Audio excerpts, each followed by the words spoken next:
Salut tout le monde. Aujourd'hui, on va se pencher sur un problème super courant sur le web.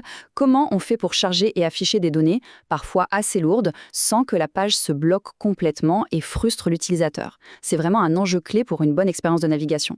C'est une expérience que tout le monde connaît, non? On clique sur un bouton et plus rien. La page est figée, on ne peut plus cliquer nulle part. C'est hyper frustrant.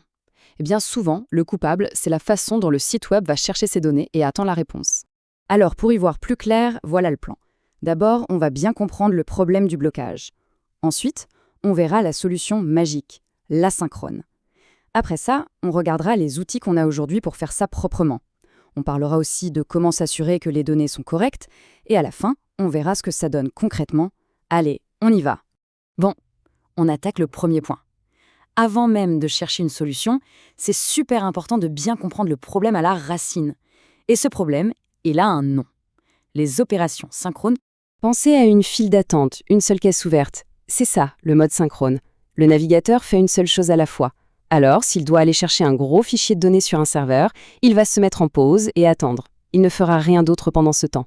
Et le résultat, on le connaît. La page est complètement gelée. Fini les animations, les boutons sont morts. C'est ce qu'on appelle une opération bloquante. Et c'est l'enfer pour l'utilisateur. Heureusement, il y a une solution, une bien meilleure façon de travailler. Et c'est là qu'entre en scène le concept un peu magique de l'asynchrone. C'est vraiment la clé pour avoir des interfaces web qui restent fluides et réactives en toutes circonstances. La différence, elle est vraiment dans l'approche. D'un côté, le synchrone, c'est cette file d'attente bloquante. On fait une chose, on attend que ce soit fini, et seulement après, on passe à la suivante. Pendant ce temps, tout est à l'arrêt. De l'autre côté, l'asynchrone, c'est plutôt comme si on pouvait faire plusieurs choses en même temps.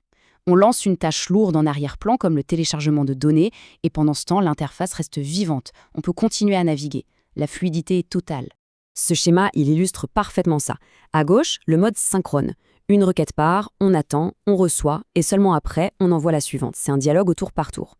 À droite, l'asynchrone. On peut envoyer plein de requêtes d'un coup, sans attendre les réponses. L'application, elle, continue de vivre sa vie, et elle traitera les réponses quand elles arriveront, sans jamais se bloquer. C'est beaucoup plus efficace. Ok, maintenant qu'on a bien compris le concept, le pourquoi, passons à la pratique, le comment. En JavaScript moderne, on a des outils super puissants et franchement assez élégants pour gérer ça. On va parler de deux mots-clés, async et await. Ici, on voit bien le déroulement typique. D'abord, on utilise une fonction comme fetch pour lancer notre requête vers le serveur. Ensuite, le mot-clé await, c'est lui qui fait la magie. Il dit au code « Ok, attends ici la réponse, mais sans bloquer tout le reste ». Une fois que la réponse arrive, on peut la traiter, par exemple en la transformant en texte, pour ensuite faire ce qu'on veut avec. Ce qui est génial, c'est que le code reste très lisible, presque comme s'il était synchrone. Alors, pour résumer, les outils clés. Le mot async, on le met devant une fonction pour dire « attention, ici va se passer des choses en asynchrone ». Le await, on l'utilise à l'intérieur pour marquer une pause et attendre une réponse. Fetch, c'est l'outil moderne pour aller chercher des données sur le réseau. Response.text, c'est une méthode pour récupérer le contenu de la réponse sous forme de texte brut. Et enfin, le DOM parser, c'est notre traducteur qui va transformer ce texte XML en un objet que le code peut comprendre et manipuler. Faisons un petit zoom sur ce fameux DOM parser. C'est vraiment la pièce maîtresse pour l'XML. Imaginez, on reçoit un gros bloc de texte XML. Pour le programme, ce n'est qu'une suite de lettres. Le DOM parser va lire ce texte et le transformer en un véritable objet structuré, un peu comme un arbre généalogique avec des parents et des enfants. Une fois qu'on a cet arbre, on peut s'y balader, aller chercher l'info qui nous intéresse dans telle ou telle branche. C'est super pratique. Bon, récupérer les données, c'est une chose, mais est-ce qu'on peut leur faire confiance? Sont-elles bien formatées? Avant de se jeter dessus pour les afficher, il y a une étape absolument cruciale, la validation. Il faut vérifier la qualité de ce qu'on reçoit. Parce que, soyons clairs, on ne peut jamais faire une confiance aveugle à des données qui viennent de l'extérieur. Imaginez qu'il manque une balise dans le fichier XML ou qu'une donnée n'a pas le bon format. C'est tout le code qui risque de planter. La validation, c'est comme un videur à l'entrée d'une boîte de nuit. Il vérifie que tout est en ordre avant de laisser entrer les données dans le système. Et comment on définit les règles du jeu? C'est là qu'intervient le fichier XSD ou schéma XML. C'est tout simplement le livre de règles de notre document XML. C'est lui qui va dire par exemple, chaque livre doit avoir un titre et un auteur, et l'année de publication, ça doit être un nombre.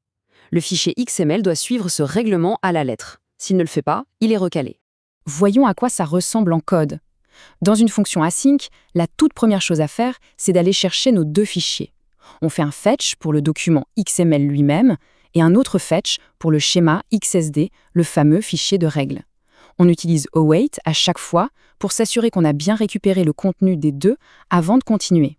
Une fois qu'on a notre XML et notre XSD sous forme de texte, on passe à l'étape suivante, la validation pure. On donne ces deux textes à un outil de validation, ici XMLint. C'est lui qui va faire le gros du travail. Il va comparer le document aux règles et nous dire si tout est conforme. Et là, c'est le moment critique. On vérifie le résultat de la validation. S'il y a des erreurs, on s'arrête tout de suite. On affiche un message et on ne va pas plus loin. C'est notre filet de sécurité. Ça empêche des données mal formées de casser le reste de l'application. Si au contraire tout est en ordre, alors on peut continuer, l'esprit tranquille. Excellent. Nos données sont arrivées, elles sont propres, elles sont validées. Le plus dur est fait. Maintenant, la partie amusante, on va donner vie à ces données, les transformer en quelque chose de concret et de visible à l'écran. Au départ, voilà ce qu'on a. Un fichier XML. C'est bien structuré, c'est clair pour une machine, mais pour un humain, ce n'est pas très digeste. C'est notre matière première, brute de décoffrage. Et c'est là que notre travail de préparation paie. Une fois que le DOM parser a transformé ce texte en objet, on peut utiliser du JavaScript pour travailler avec. Par exemple, on peut lui demander de nous donner tous les éléments qui sont des livres. Puis, on fait une boucle. Pour chaque livre, on va chercher le titre, l'auteur, etc. Et on construit petit à petit du code HTML, comme un tableau par exemple. Et tadam, voilà le résultat. Le code HTML qu'on a généré est injecté dans la page et le navigateur affiche un tableau nickel, bien propre et facile à lire. On est passé d'un fichier de données brut et un peu austère à une présentation claire et utile. La transformation est totale. Donc, pour résumer tout ce parcours, étape 1, on récupère les données et les règles sans rien bloquer. Étape 2, on valide pour être sûr de la qualité. Étape 3, on transforme ces données en un format qu'on peut facilement utiliser. Et étape 4, on affiche le tout de manière propre. C'est une chaîne logique qui garantit une application à la fois robuste et agréable à utiliser. Une fois qu'on maîtrise ce flux asynchrone, ça ouvre la porte à des applications web beaucoup plus riches et interactives. La question n'est plus de savoir si c'est possible de le faire sans tout bloquer, mais plutôt, quelle sera la prochaine application dynamique à construire. Merci d'avoir suivi ce décryptage.